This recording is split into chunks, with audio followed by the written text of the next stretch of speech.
this morning. I know it's a little chilly outside, but we'll go ahead and get started. We're going to be in 2 Peter again, starting in verse 10 of chapter 2. A lot of what Mr. Andy talked about, in this chapter, what he talked about last week was false teachers, and this is, Peter's not saying the same thing over and over, but he's talking about the same thing. He's talking about these false teachers, and I'm not going to try to, I'm going to try to say some things, I guess, a little differently than Mr. Andy did, and just talk about different things. We spend a lot of time when we talk about false teachers within the congregation and being weary of that and being weary of the things that are taught in our Bible classes and the things that are taught from the pulpit, and that's super important, obviously. At Sidewell Road, we're blessed with Gary and Derek and other men who get up in the pulpit and they preach the truth. We still need to, like Mr. Gary says, check them. But I think I'm certainly confident that the truth is being taught from the pulpit here at Sidewell Road in the Bible classes, right? We have great men that are teaching Bible classes, that are teaching the truth, that spend time and make sure that they're teaching the truth. I haven't taught a ton of Bible classes, but every one that I've taught, there's been at least one, most of the time two, sometimes three elders in my Bible class. They're making sure that I'm saying things that line up with God's Word. There's other men in the classes that I know for a fact if I said something wrong would speak out, and they would challenge me on it. We have good teachers, we have good elders at Sidewell Road, and I'm confident that the truth is being preached 100% here. I'm also 100% confident that when we walk out of these doors, that the truth is not being taught, right? I know that. I know that when you open social media and you listen to a video, when you turn on a podcast, whatever it is, when you're scrolling Instagram and you pull up the video, I know that there are false teachers there. We have to be careful of what we fill our time with. And especially as Christians, I think it's important. I'm going to sound probably a lot of times when I'm talking here today like the old guy, railing against social media and things like that. We have to be careful, right? The things that we share to our Facebook, the things that we like, the things that whatever you can do on Instagram, we're responsible for that. If we share a video on Facebook or we share a post on Facebook and it's teaching false doctrine, us sharing it is basically us saying the same thing. We're agreeing with it, right? We have to be careful with what's being said, with what we're spreading, because ultimately we're responsible for that. We need to know who's saying it, and be checking that what they're saying is the truth.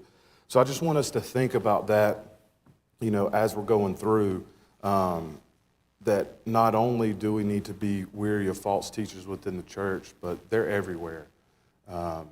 And they're very easily accessible today, much more so than when Peter was writing this book. And we just have to have our antennas up and always be checking for what's being said or what we're sharing and making sure that the truth is being taught. Starting in verse, does anybody else have anything else that they want to add of times or things that we need to be, worried about? Obviously, I don't want this to be a lecture, but I imagine it will turn out to be that. But if anybody has something that they would like to, to add to that or times or, things that we need to have our antennas up for, please speak up. Starting in verse 10, I'll go back to verse 9, but we'll talk about verse 10. So starting in verse 9, then the Lord knows how to deliver the godly out of temptations and to reserve the unjust under punishment for the day of judgment, and especially those who walk according to the flesh in the lust of uncleanness and despise authority. They are presumptuous, self-willed. They are not afraid to speak evil of dignitaries. whereas angels who are greater in power and might do not bring a reviling accusation against them before the Lord. I think Mr. Andy mentioned this when he was talking, but if you will turn over to Jude 8. Jude and 2 Peter, especially this chapter, basically kind of, they mirror each other. It's kind of crazy, especially starting in the middle here. We'll read verse 8, and we're going to read, honestly, at some point I think we'll go 8 through 12. It kind of mirrors some of what we're talking about. Likewise, also these dreamers defile the flesh, reject authority, and speak evil of dignitaries. I think Mr. Andy's, the English Standard Version, and some other versions as well, what does it say? It says glorious ones at the end of verse 10. Speak evil of glorious ones. I think people, may try to say that they're angels. I think based on the verse following, it's pretty clear that's not what he's talking about here. He's talking about people that are holding high office or kind of people above you. I don't think we need to spend a lot of time on that, but today, unlike any other time in history, again, I sound like the old guy, people don't respect authority like they used to. And I don't know if it's because anybody can make a video of themselves talking bad about somebody, and we can see it and they can share it and they can, get clicks off of it.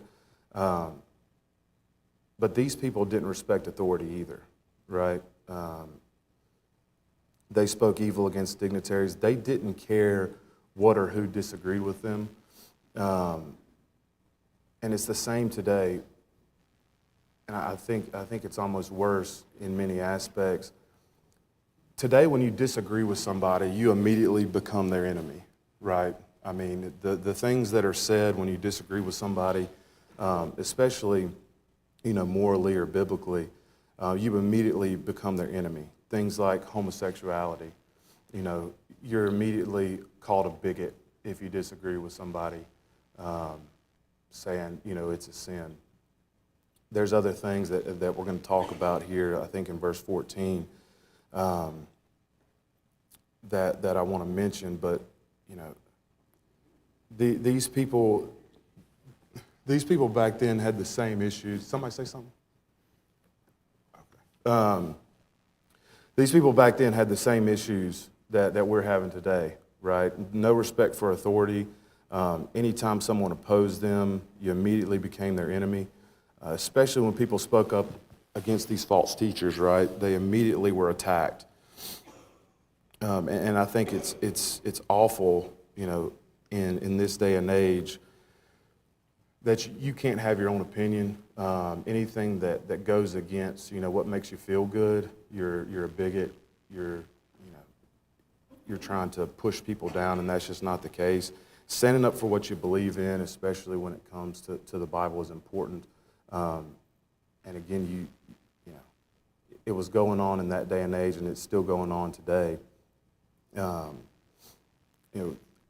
I had never heard this quote, but when I was reading some commentaries, I thought it was pretty good. He talks about, not even the angels would do some of the things to people who are in power that these fools do, that these false teachers did. And he says there's a old adage, fools rush in where angels fear to tread. I think that's pretty powerful. These people, were fools. They were speaking against the gospel. And not even angels would do that. And we see in verse 4, and we'll talk about it again here later on, but not even the angels who sinned would dare to bring some of the accusations that they did against the gospel. Moving on to verse 12. Yes, sir. Okay. Dignitary is a funny word because really from the word it just means glorious. Sometimes it's actually used of Jesus, and it could be used of angels, but as you pointed out, it could just be talking about people in power, because they're glorious in appearance because the setting they're in. Yeah, everything that I read, because Mr. Andy asked me about that a few times, what I thought, and you know, just my plain reading, going down to right, to verse 11. I thought it was pretty clear that he wasn't speaking about angels, and then, all the commentaries that I did pick up from people that I trusted and thought that they would tell, say the truth. They never really mentioned angels, or that it was, a higher power other than, somebody in higher authority. But yeah, I think even the IAEB, which we kind of read to kind of get a plain text, it says glorious ones too. But again, I think it's pretty clear that he's not talking about angels based on the context. Verse 12, but these, like natural brute beasts, made to be caught and destroyed, speak evil of the things they do not understand, and will utterly perish in their own corruption. Again, in verse 4, we see the angels were cast down, and they wouldn't even do what these false teachers did, right? They wouldn't speak evil. They sinned, but they didn't speak evil. Today, it's not difficult to find people that'll tell you that God doesn't exist. And again, they don't understand. It's not difficult to find people that'll challenge, whether or not the Bible is truly the inspiration of God. And we need to be careful. We need to be careful with what's being taught to our children. I was blessed not to ever have to worry about what was taught to me. My parents were blessed never to have to worry about that. I went to a school that was, run by the church. So I was being taught the truth in science class. I was being taught the truth in Bible classes. But it's not the same today, right? We need to be careful with what's being taught. Because like we'll talk about here shortly, they know when to attack, right? They know how to get in, and a little leaven leavens the whole bunch. They know what they're doing. These people are smart. They may not be smart in the sense of the gospel, but they're smart, they're cunning, and they know when to attack. If you'll turn over again back to Jude, kind of the parallel chapter, Jude 9.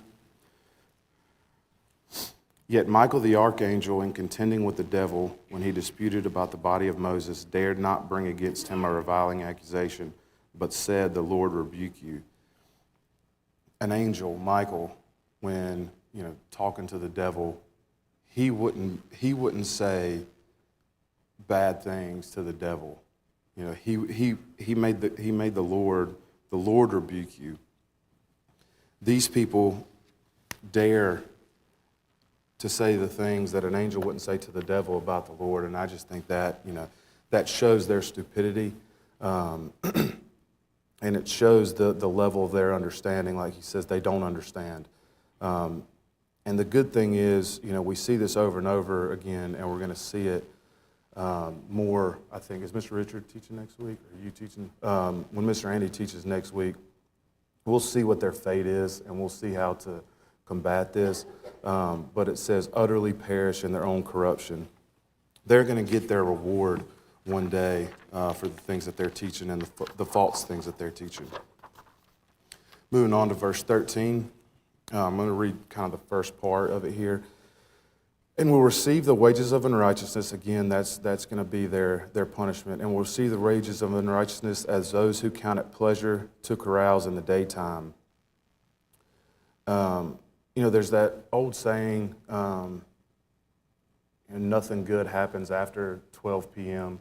And that's because most people try to have their bad actions happen where nobody can see them.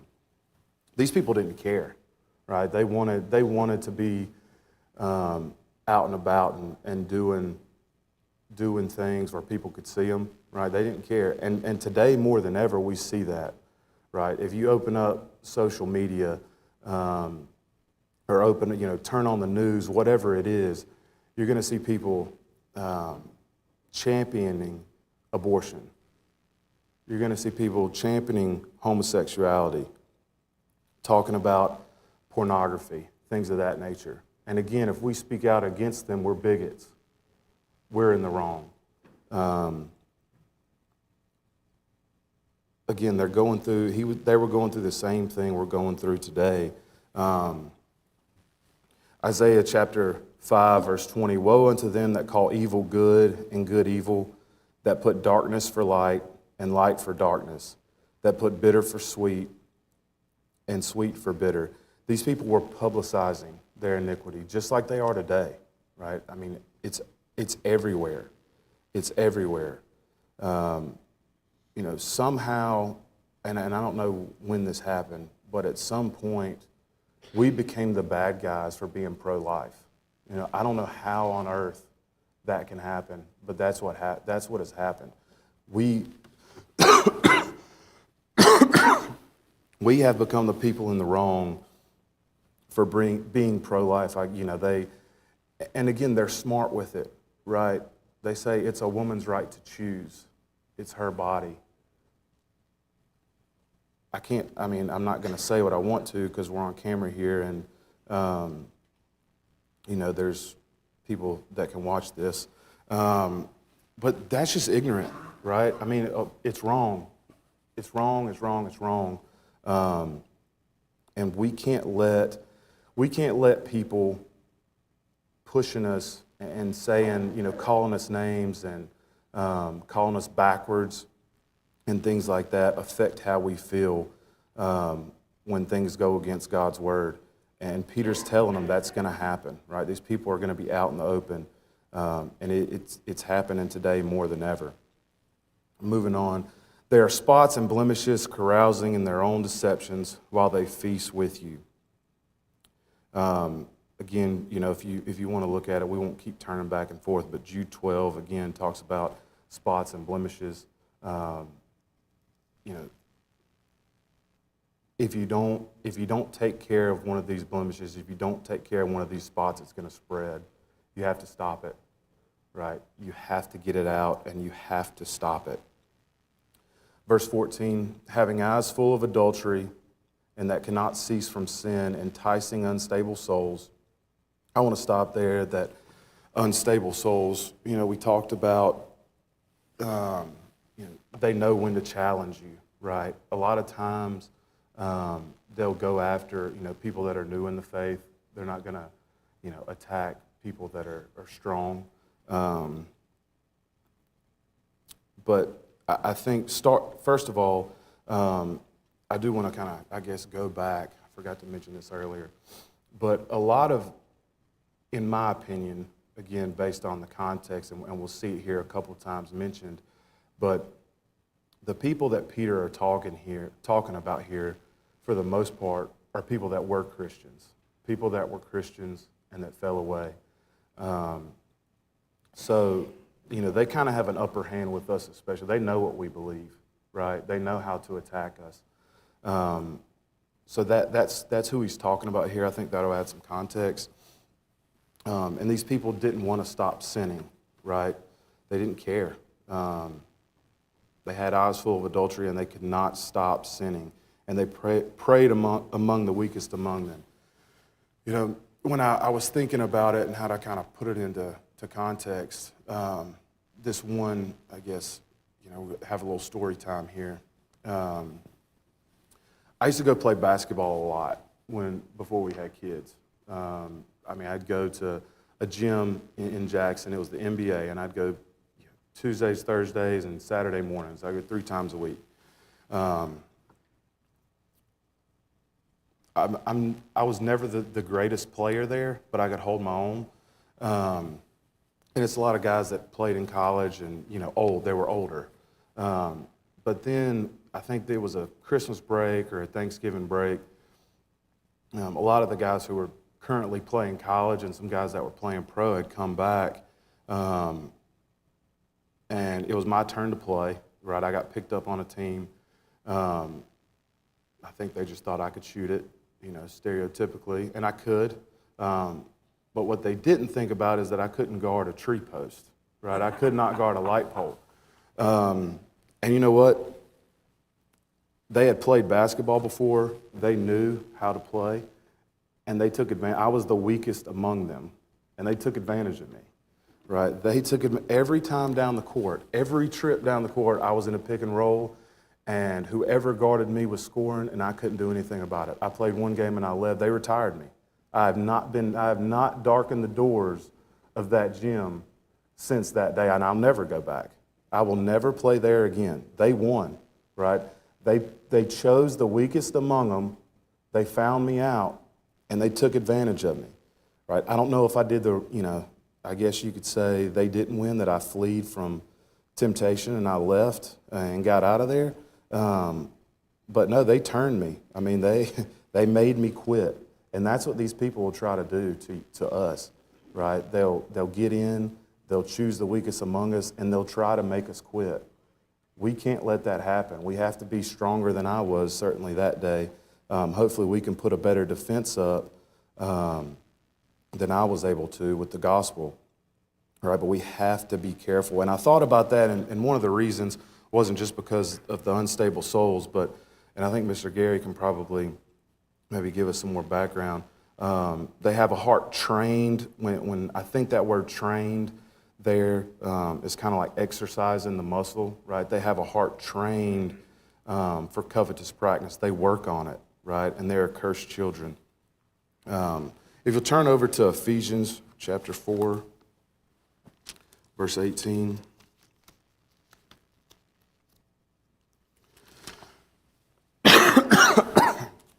Good grief.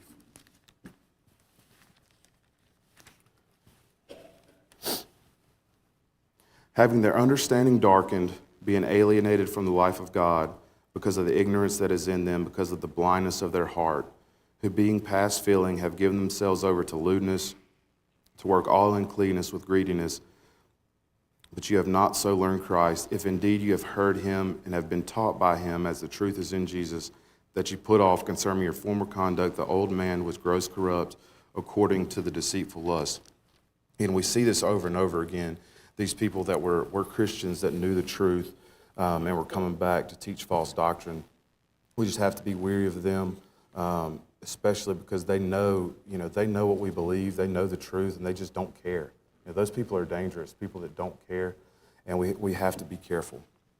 Moving on to verse 15.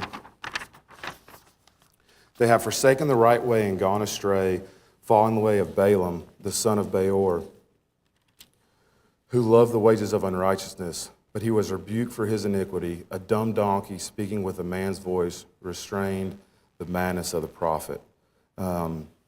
We can turn over to Numbers just to kind of give some context. Turn over to Numbers chapter 22. We're not going to spend a ton of time talking about Balaam, but to kind of give us a little context. Starting in verse 18, and then I'll skip down to verse 28 shortly. And they came to Balaam and said to him, Thus says Balak, the son of Zippor, Please let nothing hinder you from coming to me, for I will certainly honor you greatly, and I will do whatever you say to me. Therefore, please come, curse this people for me. All right. Balak wanted Balaam to curse God's people, and he was willing to pay for him to do so. The Lord told Balaam not to. He kept coming. Again, they keep coming. Balak kept coming back. Balak kept coming back to Balaam. And when it didn't work the first time, he sent people that were more powerful. He sent princes that were more powerful. He offered more things. Again, these people that we're talking about, they make it easy. They want to make it easy. They want to make being a Christian, and I put that in quotation marks, they want to make their Christian walk what they believe in. They want to make it easy, right? This is the old man coming out in me here. One of the dumbest things that people say today is live your truth. That's nothing makes me more mad than hearing somebody say that, right? Do what makes you happy. Well, you know what would make me happy when I hear people say that? It's to punch them in the face. But it's the wrong thing for me to do, right? It's not that's not the right thing for me to do, so I don't. I can't always do what makes me happy. And again, they make it sound good, like Balak was trying to make it sound good to Balaam. It's not always going to be easy.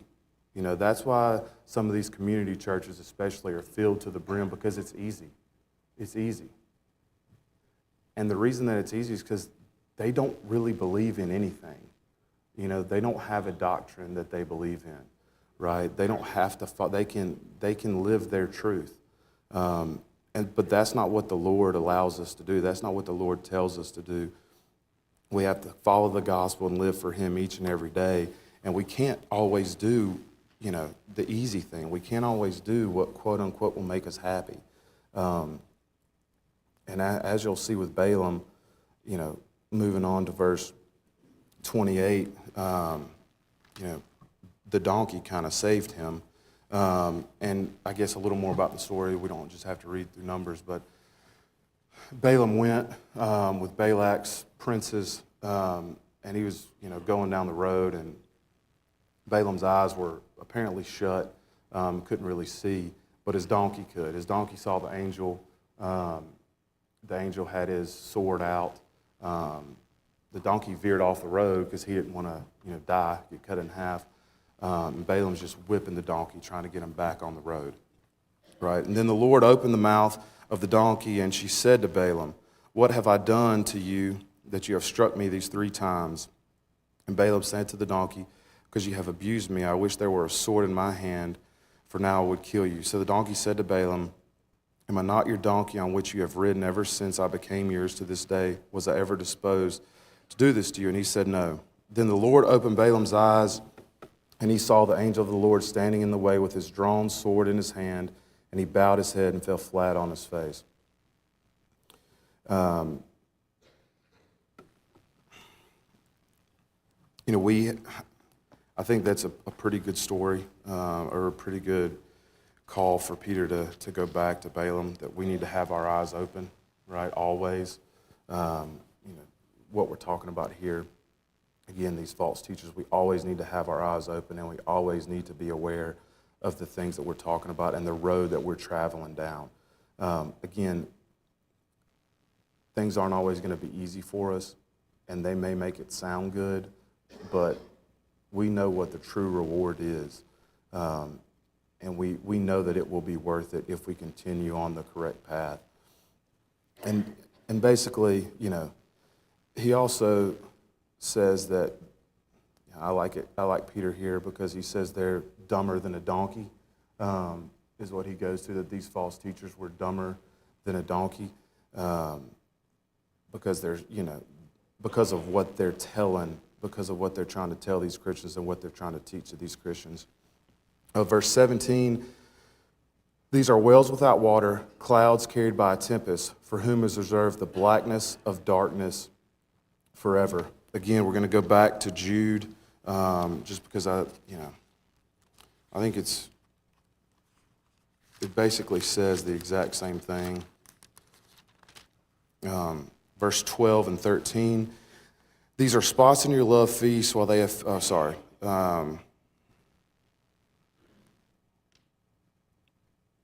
here we go.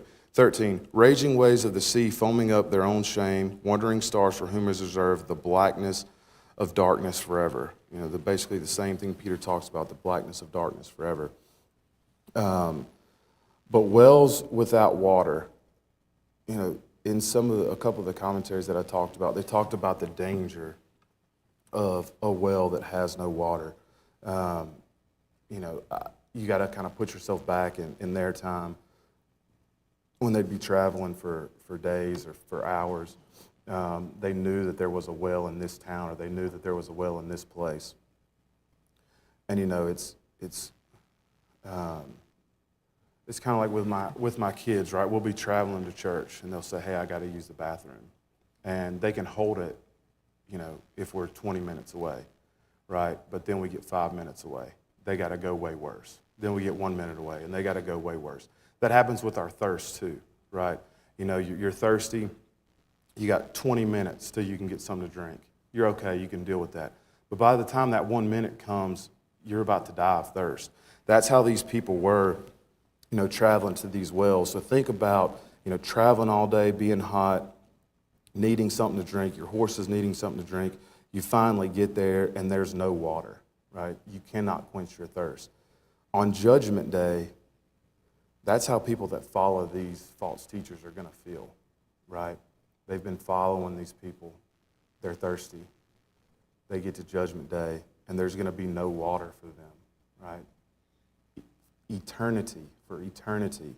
They will be thirsty for eternity because they followed what these false teachers had to say.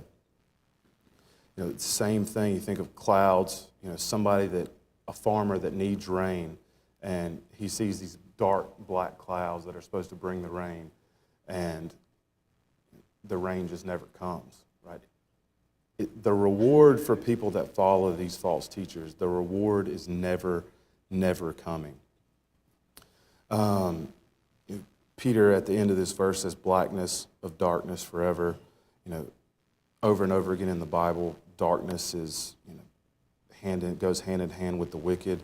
There's a ton of verses, but Matthew 25, verse 30, and cast ye unprofitable servant into darkness, there shall be weeping and gnashing of teeth. Again, there's a million verses that kind of go compare wickedness to darkness. Verse 18, for when they speak great swelling words of emptiness, they allure through the lust of the flesh, through lewdness, the ones who have actually escaped from those who live in error. Again, they make it sound good, right? That's what, great swelling words of emptiness. I think that's, a great way to put it. They make themselves seem really intelligent, but again, they're not. I get caught in these rabbit holes sometimes where I think Ben Shapiro and some of the guys at Daily Wire are really smart. I like watching their debate stuff. They go and a lot of the people that they're debating, they're at a disadvantage, right? I mean, they're young, they really don't know what they're talking about, and these guys do it for a living. But the questions that these people will ask, they'll come up and they'll ask these questions. And you can tell they've worked on these questions all day. They've worked on these questions all day, and they come up and the questions sound real good. And then the first hole is poked at it, and they got nothing. They got nothing. And that's what I think about here, right? Their words sound good, but they've got nothing to back it up. They seem intelligent, but they've got nothing to back it up. Again, it goes back to they will make it sound really good, right? They'll make their doctrine sound really good. They'll make their doctrine really easy. Right? You can do whatever you want. You can believe whatever you want. You can come and go as you please. That's just not the case. I think everybody sitting here in this room knows that that's not the truth. But that's what they're preaching out there. And again, we have to be careful.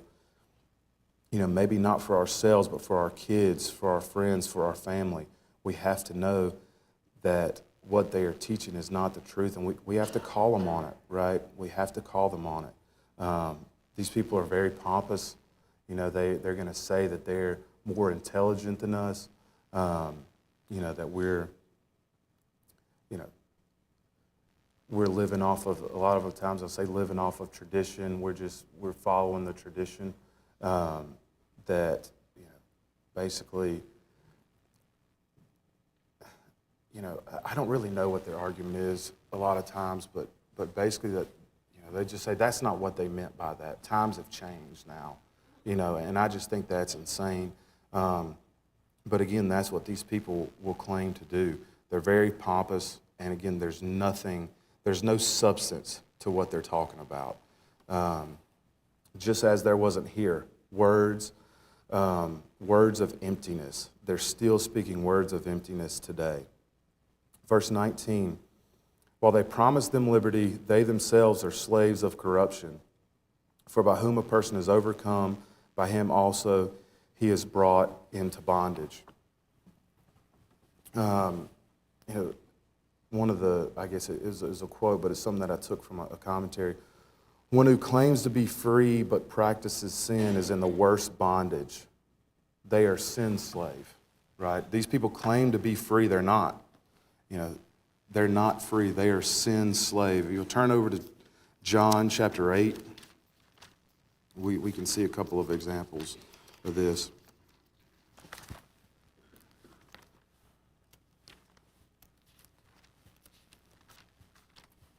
And I'm going to read it, verse 34. Jesus answered them, most assuredly I say to you, whoever commits sin is a slave of sin. These people are slaves to sin. Romans 6, verse 1 and 2. What shall we say then? Shall we continue to sin that grace may abound? Certainly not. How shall we who have died to sin live any longer in it? Right? These people were sin slaves, and they had no need, no reason to try to get. They didn't care, right? They didn't care. They only cared about themselves. I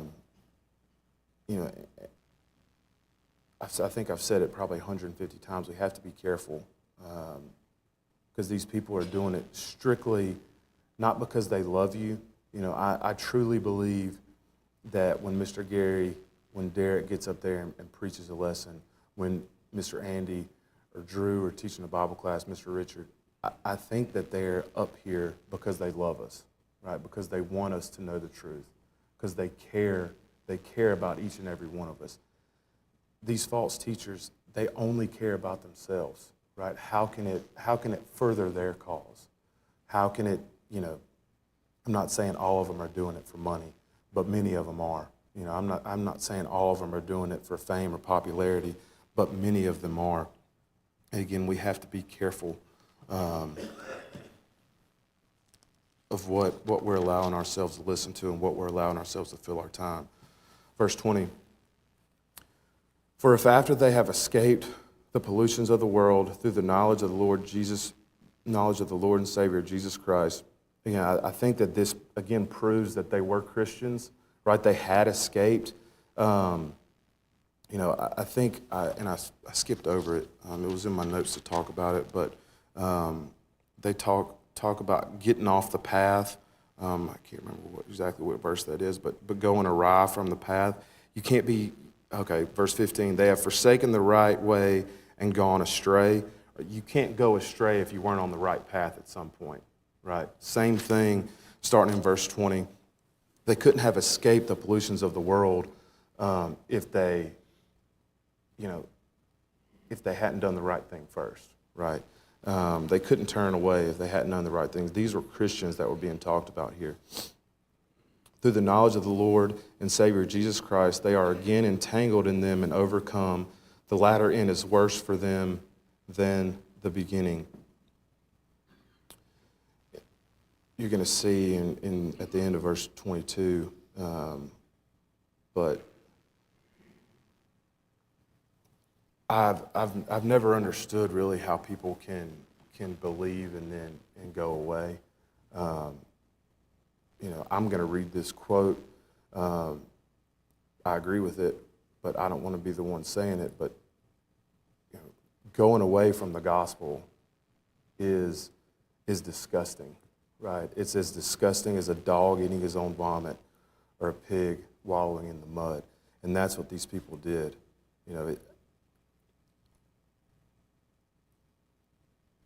We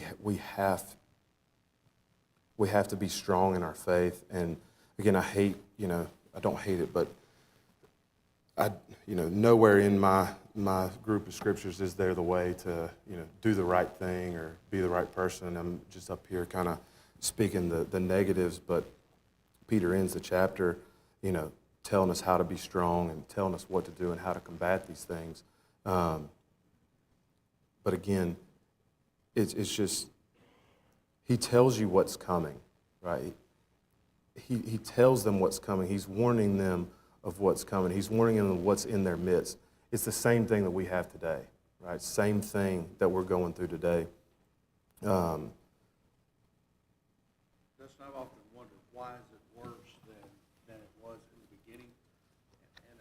always go back to that. There's a passage in Hebrews that talks about if you keep on sinning after you receive the truth, then you're re-crucifying Jesus.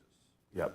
You made his sacrifice of no value because you've already taken advantage of his sacrifice and his grace by being saved through his blood, and then you just totally go against it. Yep. And that's what these people were doing. They, like I said, they were within the saved, and then they totally left it and made the sacrifice of Jesus work of no value. Yeah, and these people, not only did they make his sacrifice of no value, but they were trying to get you to do the same thing, right? They were trying to get Ms. Dana to do the same thing. They were trying to, crucify Christ 1,000 times over. That was their goal. A lot of times we see that they are successful in that. We just have to make sure that we're not counted among those that are re-crucifying Christ, like Mr. Randy mentioned. To wrap up here, I'll read verses 21 and 22. For, again, this is kind of what Mr. Randy's saying. For it would have been better for them not to have known the way of righteousness than having known it to turn away from the holy commandment delivered to them. But it has happened to them according to the true proverb, a dog returns to his own vomit, and a sow, having washed her, wallowing in the mire. I'm going to stop there. Mr. Andy will pick up in verse 3. Say one thing. Yeah. Just one more thing. When I read this, I think about most of us are not going to, I don't think, maybe turn toward false teachers. I'm saying most of us that were like these. I mean, these people were saying you can more or less do whatever you want to with your body. They were sensual. I'm sure homosexuality and any sexual perversion was among them. We're probably not going to get into that. What bothers me the most is that we don't do the subtle teaching. Whether it be through TV evangelists, or even allowing our kids to maybe go to a denominational,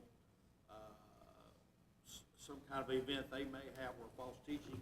I mean, that's so scary in that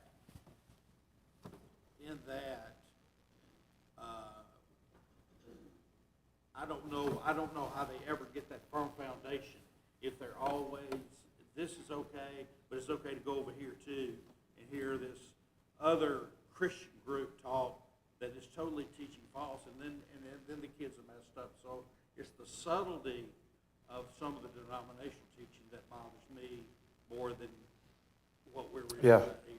No, I agree, and that's kind of how we started, I guess, talked about, especially today, they know how to attack the church, because again, these people are Christians.